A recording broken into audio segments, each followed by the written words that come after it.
wabarakatuh. Alhamdulillah kita dapat berjumpa lagi dengan Ibu Erva.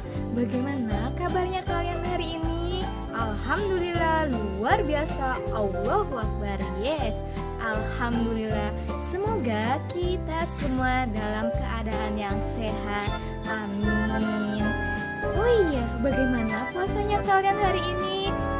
Semoga kita diberikan kesabaran, ketabahan dalam menjalankan ibadah puasa hari ini ya, dan untuk seterusnya. Hari ini Ibu Erva akan bercerita tentang kisah Nabi, yaitu kisah Nabi Isa alaihissalam. Wah, siapa yang sudah penasaran bagaimana cerita kisah Nabi Isa? Nah, yuk kita simak videonya. Selamat menonton. Kisah kelahiran Nabi Isa alaihissalam disebutkan beberapa kali dalam Al-Quran. Di antaranya dalam surat Ali Imran ayat 45 dan surat Maryam ayat 22-26. Diceritakan sebelumnya bahwa Allah Subhanahu wa Ta'ala menjadikan Maryam mengandung seorang anak atas kehendaknya. Jadi, kelak bayi Isa lahir dari rahim ibunya tanpa campur tangan seorang ayah. Ini merupakan ujian yang berat bagi Maryam. Bunda Nabi Isa alaihissalam yang bernama Maryam terkenal dengan ketaatan dan kemuliaannya dalam menjaga kehormatan. Maryam sangat taat dalam beribadah kepada Allah dan menjaga kesucian dirinya di mihrab. Mihrab merupakan sebuah tempat yang tertutup, dan di sanalah beliau fokus beribadah kepada Allah. Tiba-tiba suatu hari ia dikunjungi oleh malaikat Jibril. Malaikat Jibril datang untuk memberitahu Maryam bahwa Allah akan memberi Maryam seorang anak laki-laki. Maryam merasa heran, sebab bagaimana mungkin ia bisa mengandung anak sedangkan ia tidak pernah disentuh oleh laki-laki manapun. Ia merupakan wanita yang begitu menjaga kehormatan dirinya.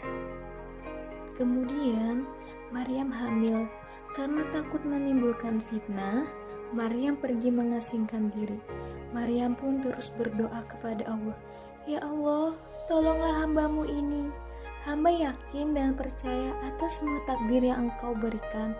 Berilah hamba kekuatan." Atas izin dan pertolongan Allah, lahirlah seorang bayi yang ada di dalam kandungannya. Lalu, Maryam kembali ke Palestina dengan membawa bayi laki-laki yang bernama Isa al-Masih. Meskipun kehamilan Maryam terjadi atas kehendak Allah, bukan berarti bayi Isa adalah anak Allah, seperti yang disebutkan di dalam surat Maryam ayat 34-35. Salah seorang penduduk bertanya kepada Maryam, "Maryam, bagaimana mungkin engkau hamil tanpa menikah?" Tanya penduduk heran. Namun sesuai petunjuk Allah, Maryam hanya diam membisu. Akhirnya sang bayi pun bicara, "Aku ini hamba Allah. Dia memberiku kitab Injil dan menjadikanku nabi. Dia juga memerintahkanku untuk sholat, zakat, dan berbakti kepada ibu." Lalu orang-orang pun langsung terkejut mendengar jawaban bayi kecil itu. Bayi itu membuktikan bahwa Maryam adalah seorang perempuan yang suci, mengandung seorang bayi karena kehendak Allah semata. Setelah dewasa, Nabi Isa pun diangkat menjadi seorang nabi dan rasul. Isa berkata, "Sesungguhnya aku ini hamba Allah. Allah memberikanku kitab suci Injil dan Allah menjadikan aku seorang nabi." Sebagai seorang nabi dan rasul, Isa dibekali berbagai mukjizat. Antara lain, ia dapat menciptakan burung dari tanah. Dan mukjizat yang paling menakjubkan adalah ia dapat menghidupkan orang yang sudah mati. Namun, orang-orang yang melihatnya saat itu menyebutnya sebagai sihir. Nabi Isa pun sudah menjadi panutan Bani Israel. Hal ini membuat para pendeta merasa iri kepadanya.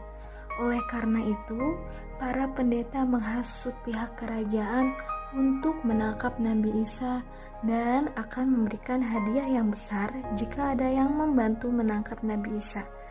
Maka pada akhirnya Nabi Isa harus berdakwah secara diam-diam dan berpindah-pindah dalam berdakwah. Dalam dakwahnya, Nabi Isa dibantu para sahabatnya, yaitu Simon, Judas Iskariot, dan lain-lain. Suatu saat, salah satu sahabat Nabi Isa, yaitu Judas Iskariot, berkhianat. Ia tergoda oleh hadiah kerajaan. Ia lalu memberitahukan di mana tempat persembunyian Nabi Isa. Ketika Nabi Isa dikejar oleh pasukan kerajaan, beliau akhirnya bersembunyi di gua dan kemudian Allah mengangkatnya ke langit. Adapun Judas Iskariot yang berjalan paling depan, kemudian diserupakan wajahnya oleh Allah seperti wajah Nabi Isa. Akhirnya Judas Iskariotlah yang ditangkap dan dibawa ke kerajaan. Ia diberi hukuman mati dengan cara disalib hidup-hidup. Dia pun dibawa ke Golgota dengan memanggul salibnya dan diberi mahkota kawat berduri.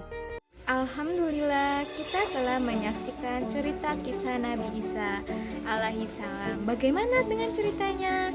Nah, ada pun pelajaran atau hikmah yang dapat kita ambil dari cerita kisah Nabi Isa. Di antaranya yaitu yang pertama, hendaknya kita tidak menuduh seseorang sebelum mengetahui kebenaran, apalagi dengan perkataan yang buruk, karena hal tersebut dapat melukai perasaan orang lain.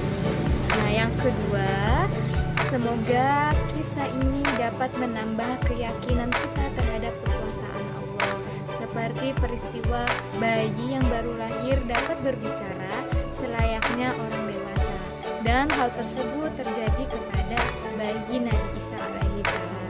Nah, kira-kira apa lagi ya? Apakah masih ada lagi hikmahnya yang dapat kita ambil dari cerita ini? Yuk, kita diskusikan dengan ayah bunda kalian ya.